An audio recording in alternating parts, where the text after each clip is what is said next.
Hello friends, ఎలా ఉన్నారు? అమ్మ అనే పదం ఎలా వచ్చిందో తెలీదు. కానీ ప్రేమ అనే పదం మాత్రం అమ్మ నుంచే వచ్చిందని మరవద్దు. దేహంపై ఉన్న దుస్తులు మాసిపోకుండా ఉండడం, దేహంలో ఉన్న మనసు బాధపడకుండా ఉండటం లాంటివి జరిగే పనులు కావు.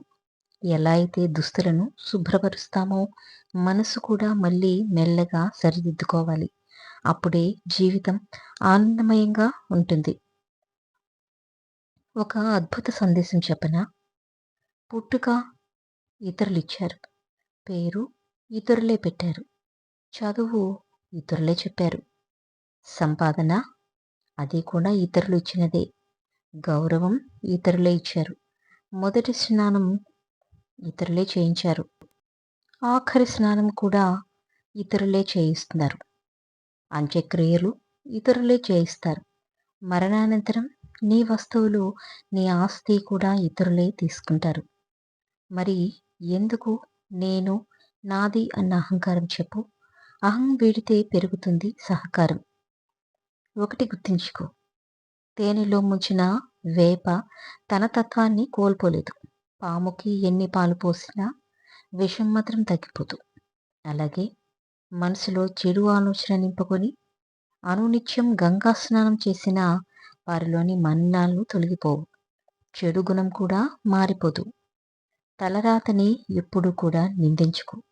ఒక కష్టం నిన్ను బాధిస్తే 100 సంతోషాలు నీ జీవితంలో ఎదురు చూస్తూ ఉంటాయి. అది నువ్వు నమ్మితేనే. కొన్ని కథలు చాలా చిన్నవి, కానీ వాటిలో నీతి జీవితాంతం గుర్తుపెట్టుకుంటాం.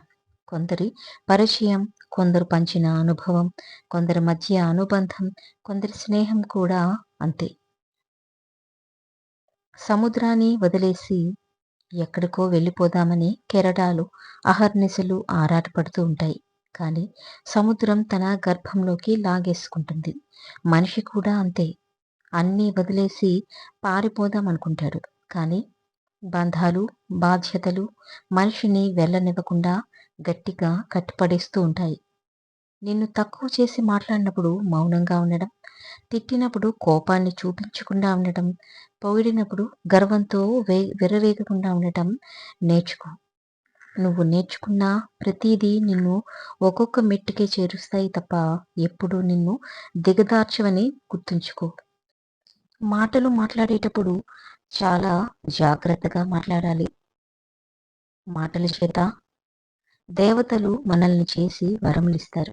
ఇదే సరిగ్గా మాట్లాడకపోతే శాపం తగులుతుంది. మాట చేత మిత్రత్వం విడిపోతుంది. కొన్ని మాటల వల్ల శత్రువులు కూడా మిత్రులవుతారు.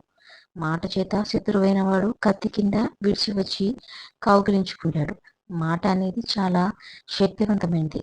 అటువంటి మాట మనుషులకి మాత్రమే ఉందని తెలుసుకో. అది ఎలా ఉపయోగించాలి అనేది కూడా తెలుసుకో. ఏం చేస్తున్నామని కాకుండా ఎలా ఉన్నావని ఎవరైనా అడుగు. సంపాదన ఎంత అని కాకుండా సంతోషంగా ఉన్నావా అని అడుగు. సమస్యల్లో ఉన్నప్పుడు ఎగతాళి చేయకుండా ఏమీ పర్వాలేదులే, సర్దుకుంటాయి అని ధైర్యం చెప్పు. పని ఉన్నప్పుడు కాకుండా పని కట్టుకుని మాట్లాడు. పోయాక ప్రేమాభిమానాలు కాకుండా ఉన్నప్పుడు నేనున్నానని భరోసా ఇవ్వు. అప్పుడే నీ విలువ మరింత పెరుగుతుంది. మనం ప్రేమించే వ్యక్తులు ఎల్లప్పుడూ కూడా మనతో ఉండరు. మనం నమ్మే ప్రతి వ్యక్తి విశ్వాసపాత్రులు కాకపోవచ్చు. కొంతమంది కేవలం గుణపాఠాలు నేర్పించడానికి మన జీవితంలోకి వస్తారు. అబద్ధాన్ని నిజమని, నిజాన్ని అబద్ధమని ఒప్పించడానికి చూసేవాళ్లే ఈ రోజుల్లో చాలా ఎక్కువ మంది ఉన్నారు. రక్త సంబంధమైన ఇంట్లో వాళ్ళ గురించి బాధపడుతున్నామంటే ఒక అర్థం ఉంది. ఏ సంబంధం లేని మన జీవితంలోకి మధ్యలో వచ్చిన వారి గురించి ఆలోచిస్తున్నామంటే వారిపై దాచుకోలేనంత ప్రేమైనా ఉండాలి, లేదా వాళ్ళు ఎక్కడ దూరం అయిపోతారు అన్న బాధైనా ఉండాలి. నీ జీవితం గురించి లెక్క చేయకుండా నీ హృదయాన్ని, నీ ప్రేమని ఎదుటివారికి చూపిస్తే నాతో ఏదో అవసరం ఉంది కావచ్చని సమాజంలో బ్రతుకుతున్నాం మనం. అటువంటి వారికి నీ ప్రేమ మోసపూరితంగా, నీ వ్యక్తిత్వం స్వార్థపూరితంగా కనిపిస్తుంది. నీ ప్రాణం లెక్క చేయని నీ ప్రేమ విలువ వారికి తెలియదు.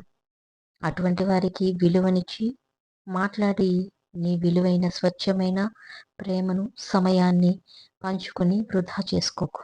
అర్థమైందా? మనిషి వ్యక్తిత్వం, ప్రవర్తన గమనించి ప్రేమించు.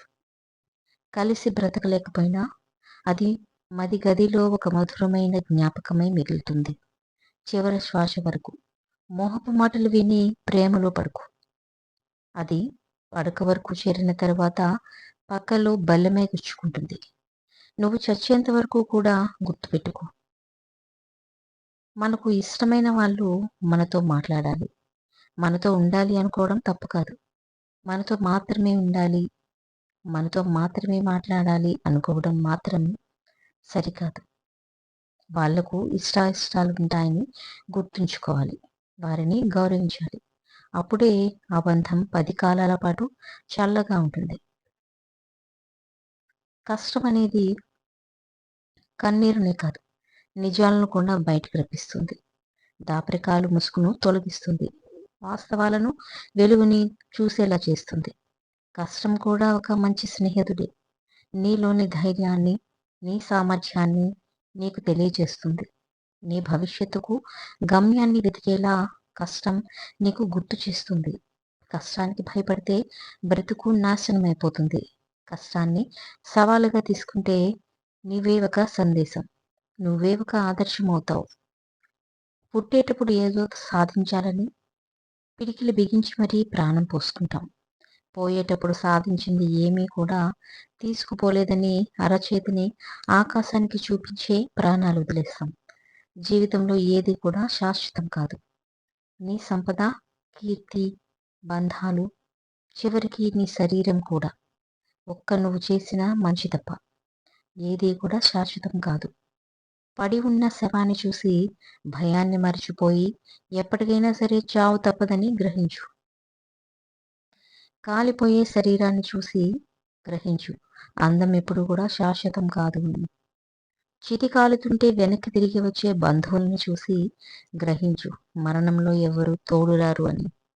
శరీరంలో కాలిపోయి మిగిలిన బూడిదని చూసి గ్రహించు, చివరికి నువ్వు ఇక్కడికి నుంచి పోతూ పట్టుకెళ్లేది పిడికెడు బూడిద కూడా కాదని. అర్థమైందా? మనిషికి జీవితాంతం తోడు ఎవరు ఉండరు. అలా ఉంటారు అనుకోవడం నీ భ్రమే అవుతుంది. నీకు నిజంగా జీవితాంతం తోడుండేది నీ గుండె ధైర్యమే తప్ప మరొకటి లేదని గుర్తుంచుకో. ఒక అమ్మాయి అబ్బాయితో విడిపోవాలి అనుకున్నప్పుడు ఆమె ముందుగా ఈ 2 పనులు చేస్తుంది. 1, ఆ అబ్బాయితో గొడవ పడడం మానేస్తుంది. 2, ఆ అబ్బాయి ఏం చేసినా అసలేమీ పట్టించుకోదు. ఎందుకంటే ఆ అమ్మాయి ఆ అబ్బాయి నుంచి విడిపోవాలి అనుకుంటుంది కాబట్టి. అసలు తను ఏం చేసినా, ఎలా ఉన్నా, ఏమైనా సరే పట్టించుకోదు.